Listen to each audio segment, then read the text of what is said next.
I was tying my shoelaces when I heard her door unlock. That soft, metallic click had become familiar over the past year. Olivia always left at odd hours, sometimes late at night, sometimes just after dawn, like she was trying to outrun something. I glanced at my reflection in the hallway. My shirt looked decent. My hair obeyed, for once.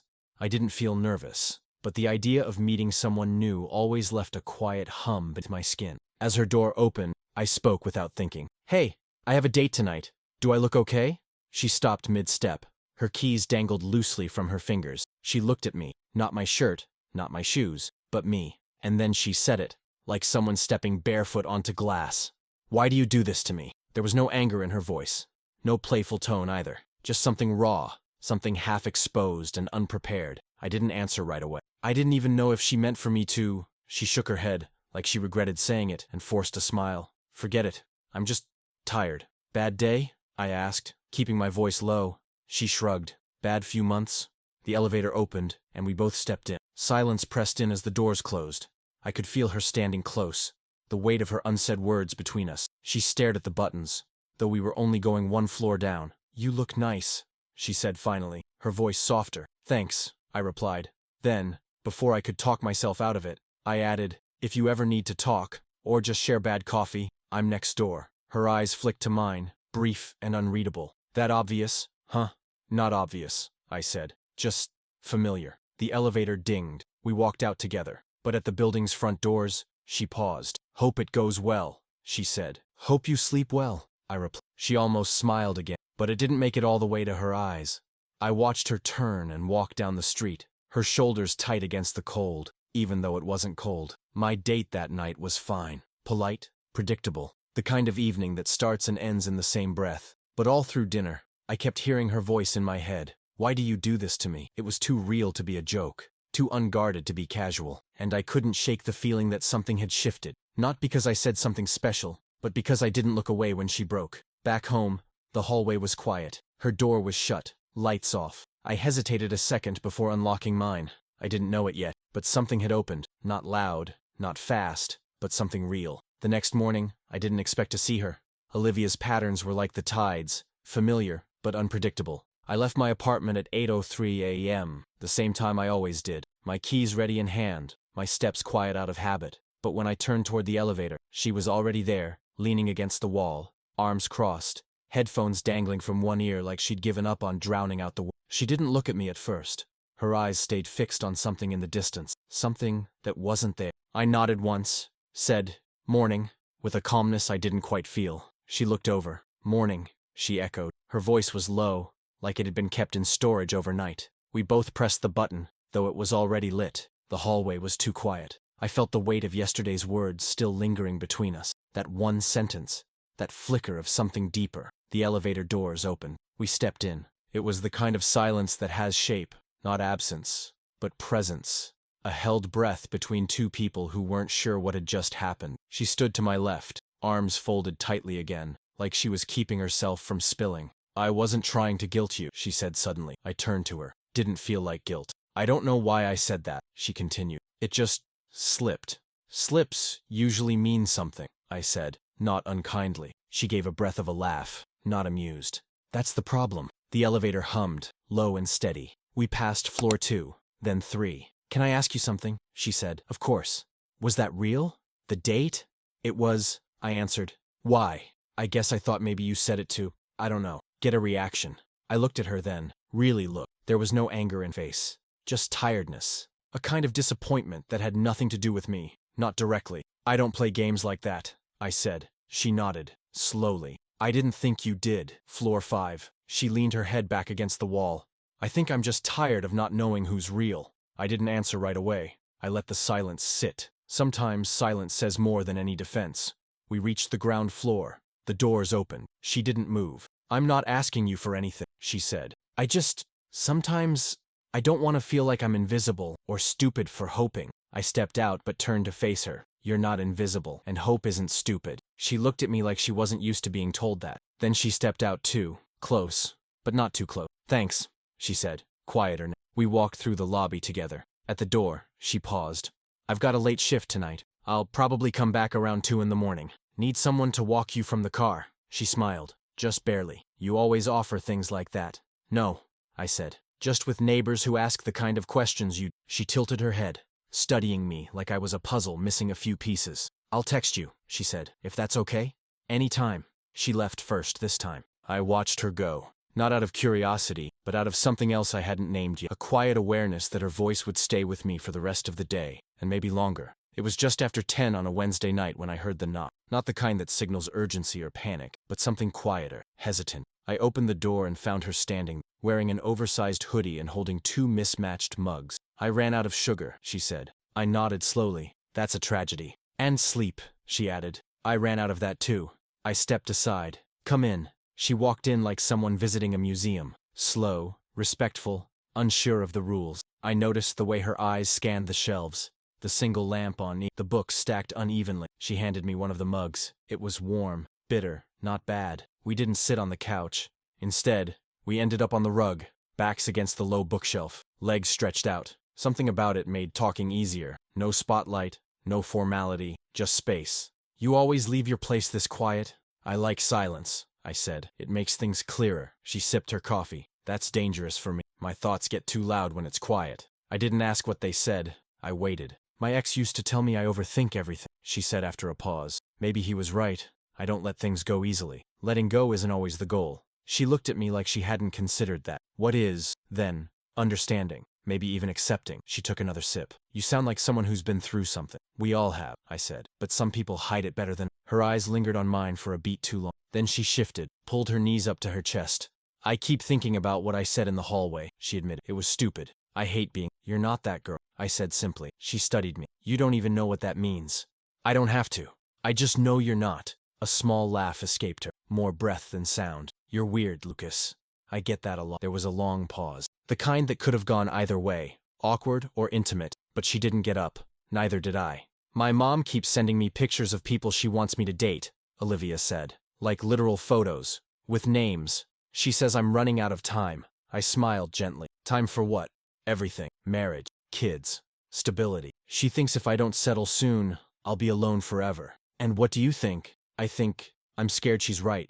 The honesty in her voice wasn't performative. It was like something slipping out through a crack in the dam. I didn't try to fix it. I just let it hang in the air. You know, she said, you didn't have to let me in tonight. I know. So why did you?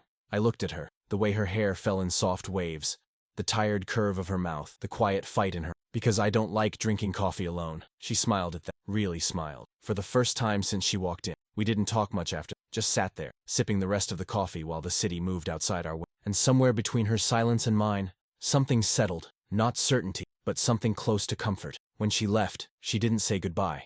She just looked at me like the night had changed something, and I knew it had. The next few days were quiet, not in the usual, peaceful way I appreciate, but in a way that made me notice her absence. Olivia didn't knock. I didn't hear her door late at night or the soft thud of her boots in the hallway. I thought about texting her once or twice, but held back, not because I didn't want to, but because I sensed she needed space to decide what our last conversation had meant to her. On Saturday evening, I found myself rearranging the bookshelf, not because it needed organizing, but because it helped quiet the noise in my head. That's when I heard it, the soft, familiar knock. I opened the door, and she stood there with a plastic container in one hand and her phone in the other. I made pasta, she said, kind of a lot of it. That's a dangerous offer, I replied. I might start expecting dinner every. She gave a small smile. Let's not get ahead of ourselves. She stepped in without waiting for an invitation. I liked that. There was something honest. The way she didn't try to be overly polite or charming. She was just herself, and somehow that was more than it. We ate on the couch, plates balanced on our knees. She talked more this time,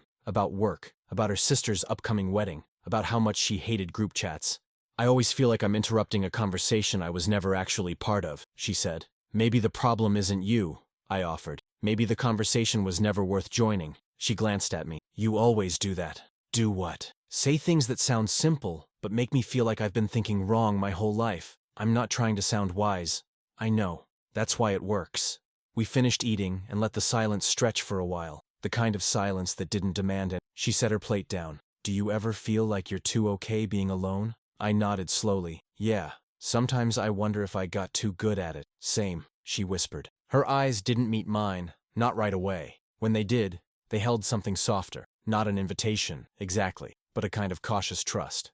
I used to think that needing someone meant weakness, she said. so I stopped needing, or at least tried to. And now? She hesitated. Now I'm just tired of pretending that doesn't hurt. I didn't respond with words. I just reached over, gently, and took the empty container from her lap, setting it aside. Then I sat back, gave her space.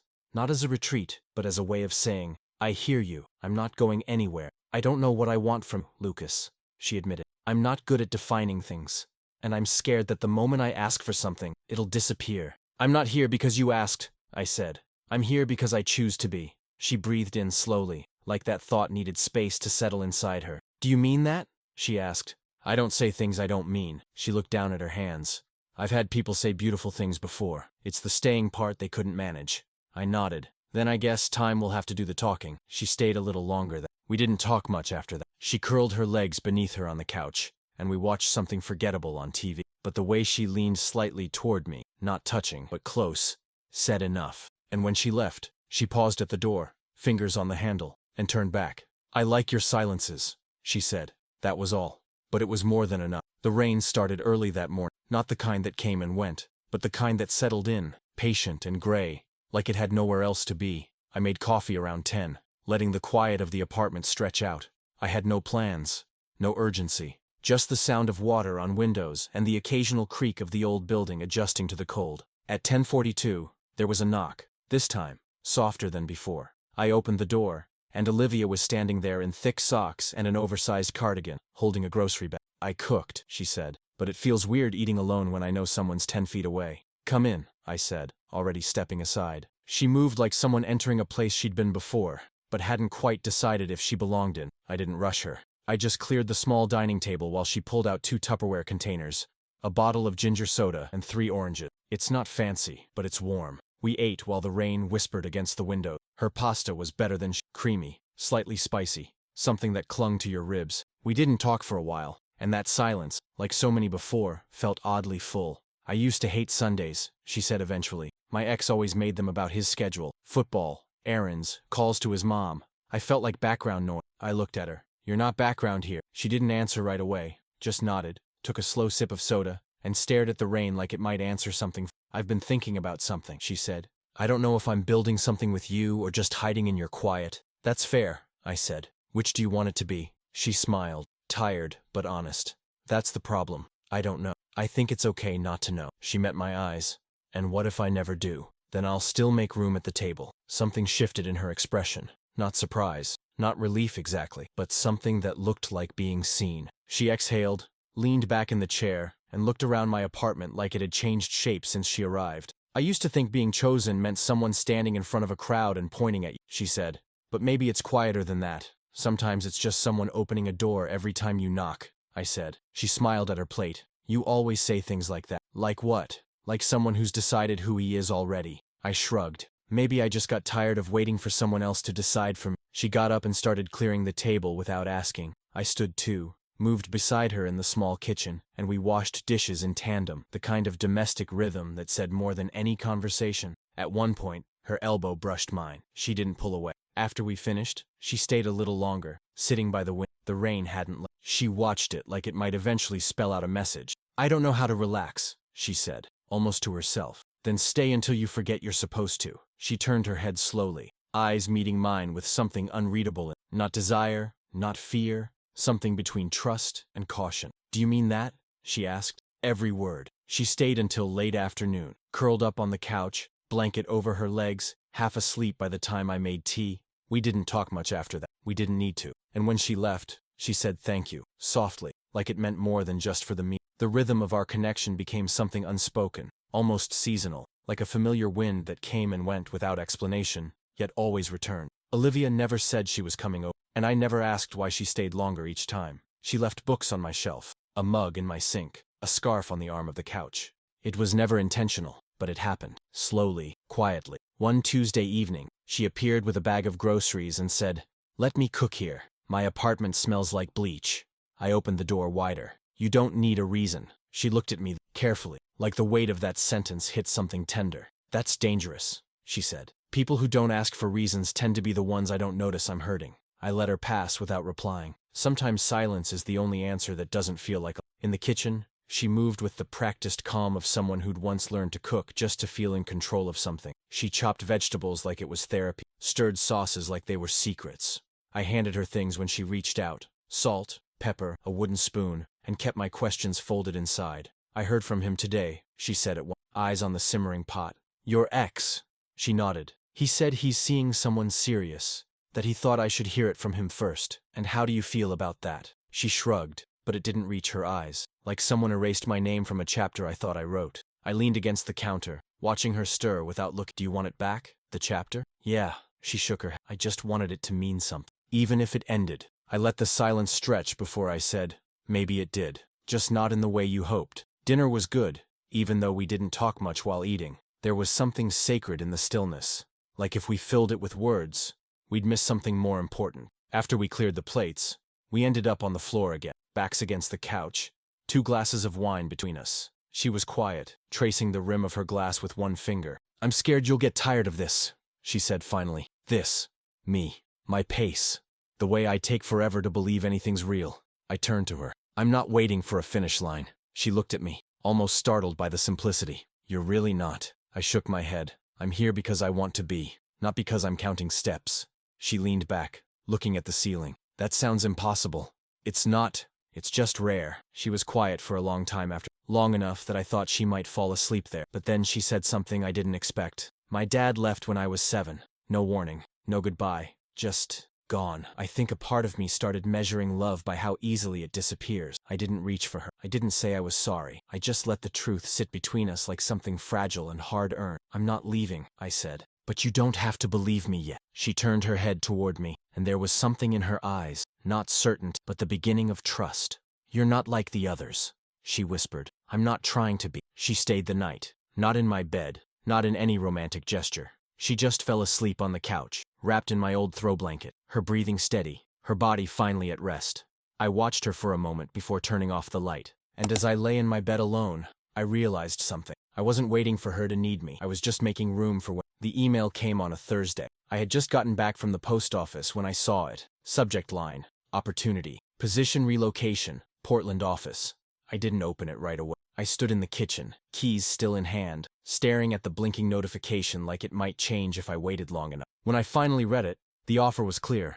A promotion, a raise, a new title, and a new city. They wanted an answer within the week. 6 days to decide if I would stay in a life I had quietly learned to care for, or chase something that once would have made sense. Before Olivia, before the knock on my door with 2 mugs of coffee, before the silence that had started to feel like home only when she filled it. I didn't tell her right away. Not because I wanted to keep it from her, but because I didn't know what to say. We weren't anything labeled, no expectations, but there was something between us now, and it felt wrong to make a decision without looking her in the eye. She came over 2 nights later, carrying takeout, and wearing one of those oversized sweaters that seemed to swallow her whole. I watched her eat on the couch, her knees tucked under her, her hair tied up loosely, and I thought, this is the kind of quiet that people spend years looking for. Midway through dinner, I said it. I got a job offer. Out of town. She froze, chopsticks in mid. Where? Portland. She set her food down slowly. That's far. Yeah. Her expression didn't change much, but her fingers clenched slightly around the edge of the takeout. Is it what you want?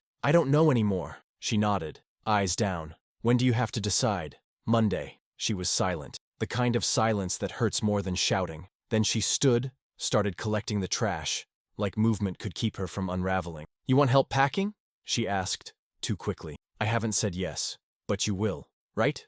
I mean, you should. It's a big opportunity. Is that what you want me to do? She turned, and for the first time in weeks, I saw fear in her face. Naked, trembling, honest. I want to be the kind of person who tells you to go, she said. The kind who doesn't hold people back. I didn't ask to be held back, I said gently. I asked what you want. She didn't answer. Instead, she walked to the door, her hands in the pockets of her sweater, shoulders drawn tight. You should take it, she whispered. I stood up, crossed the room, but didn't touch her. Olivia. She turned just slightly, enough for me to see her eyes. I'm scared, she admitted, because if you stay, and we don't work, then I'll feel guilty. And if you go, and we don't try, I'll wonder what we missed.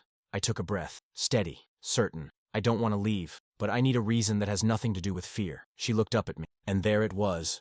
The moment. No music, no kiss. Just a choice hanging in the air between 2 people who'd been walking towards something without ever naming it. I don't know how to ask you to stay, she said. Then don't ask, I replied. Just tell me you want me to. She blinked, the tears right there, but not falling. I want you to, she said, and that was enough. Not a promise, not a forever, just the truth, finally spoken, and I stayed. The Monday morning I was supposed to reply to the job offer. I brewed 2 cups of coffee instead of 1, not because Olivia was there, but because it felt right, like preparing for the version of the day where she might knock, might lean on the doorframe with sleep in her eyes and silence on her lips. She didn't come, and I didn't send the email. I let the minutes pass, the hours. I read half a chapter of a book I didn't care about, stared at the inbox on my laptop until the screen dimmed itself from inactivity. Around 3 in the afternoon, I opened a blank message, typed, "Thank you for the opportunity. I've decided not to relocate." I hit send. There was no ceremony, no applause, just a soft exhale that felt like closing one door while keeping another wide open. That night, I texted her, "Dinner?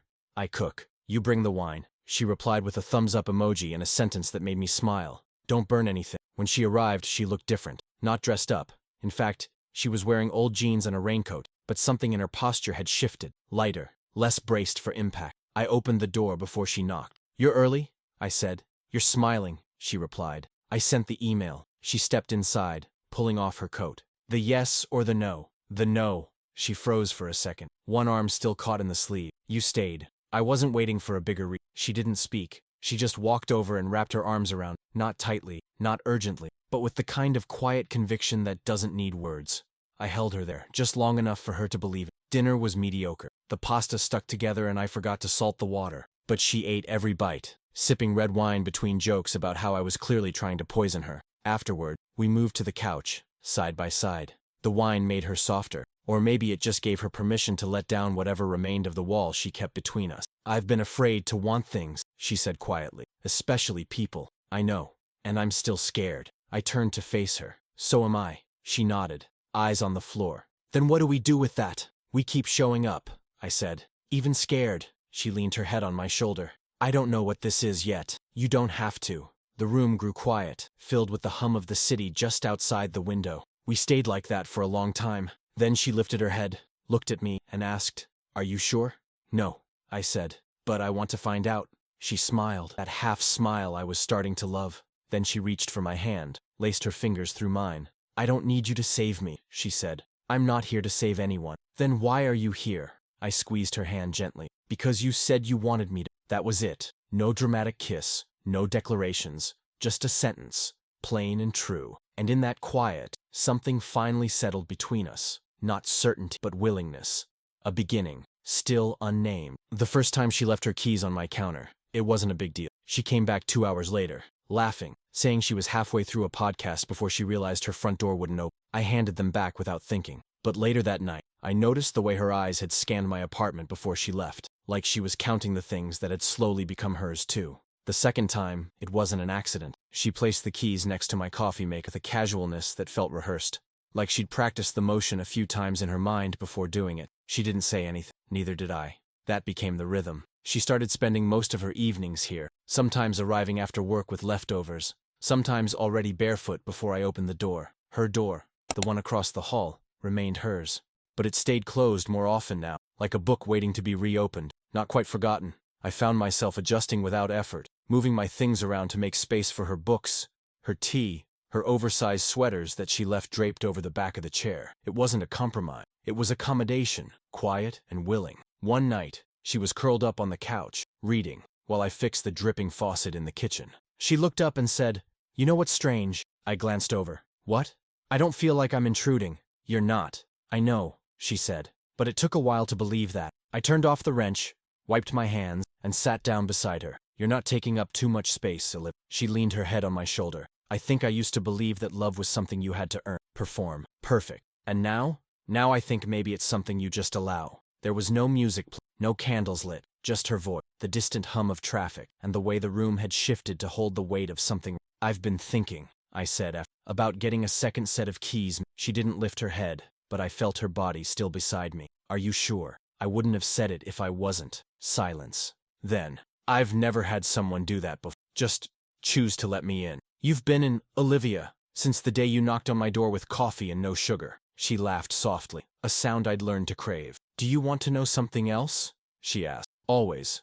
I still get nervous around you. Not in a bad way, just like it matters.